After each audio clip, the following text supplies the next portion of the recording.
சங்கீதம் 118:5. நெருக்கத்திலிருந்து கர்த்தரை நோக்கி கூப்பிடேன், கர்த்தர் என் சத்தத்தை கேட்டார். கர்த்தர் என் பட்சத்தில் இருக்கிறார், நான் பயப்படேன். மனுஷன் எனக்கு என்ன செய்வான்? எனக்கு அனுகூலம் பண்ணுகிறவர்கள் நடுவில் கர்த்தர் என் பட்சத்தில் இருக்கிறார்.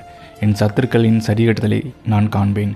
மனுஷனை நம்புவதை பார்க்கிலும் கர்த்தர் பேரில் பற்றுதலாக இருப்பதை நலம் அப்படின்னு சங்கீதக்காரர் சொல்கிறார். இந்த வார்த்தையை கர்த்தர் இன்றைக்கி உங்களை பார்த்து தான் சொல்கிறார். இன்றைக்கி எத்தனையோ பேர் உங்களை சுற்றி நின்று உங்களுடைய சத்துருக்கள் நீங்கள் அழிஞ்சு போகணும்னு துடிப்பாங்க. அதை நினச்சி நீங்கள் பயந்து போய் இருப்பீங்க. என்ன பண்ணுறதுனே தெரியலையே. சங்கீதக்காரர் சொல்கிறார், நெருக்கத்தில் இருந்து கர்த்தரை நோக்கி கூப்பிட்டேன். இன்றைக்கி இந்த நேரத்தில் பார்த்திங்கன்னா அந்த மாதிரி ஒரு சூழ்நிலையில் நீங்கள் கர்த்தரை நோக்கி கூப்பிடலாம். உங்களுக்கு ஒரு விடிவு காலம் வராது, அந்த சத்துருக்கள்கிட்டேருந்து தப்பிக்கிறதுக்கு உங்களுக்கு வழி பிறக்காதா அப்படின்னு சொல்லிட்டு நீங்கள் நினச்சிக்கிட்டு இருக்கலாம்.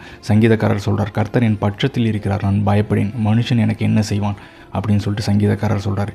இன்றைக்கி இந்த வசனத்தை கேட்டுக்கிட்டு இருக்கீங்கன்னா இது உங்களுக்கான வசனம் தான். கர்த்தர் உங்களோட பட்சத்தில் இருக்கிறார், நீங்கள் பயப்படவே தேவையில்லை. மனுஷன் உங்களுக்கு என்ன செய்வான் அப்படின்னு சொல்லிட்டு சங்கீதக்காரர் சொல்லுகிறார். மனுஷனை நம்புவதை பார்க்கிலும் கர்த்தர் பேரில் பற்றுதலாக இருப்பதை நலம் அப்படின்னு சொல்லிட்டு சங்கீதக்காரர் சொல்கிறார். நீங்கள் மனுஷனை நம்பி போகிறதுக்கு பதில் கர்த்தர் மேலே நம்பிக்கையாக இருங்க. நிச்சயம் உங்களுக்கு ஒரு விடிவு காலம் பிறக்கும். நீங்கள் நம்புங்க, கர்த்தர் உங்களுடைய வாழ்க்கையில் ஒரு பெரிய அற்புதத்தை செய்வார். உங்களுடைய சத்துருக்களை என்ன செய்வார்?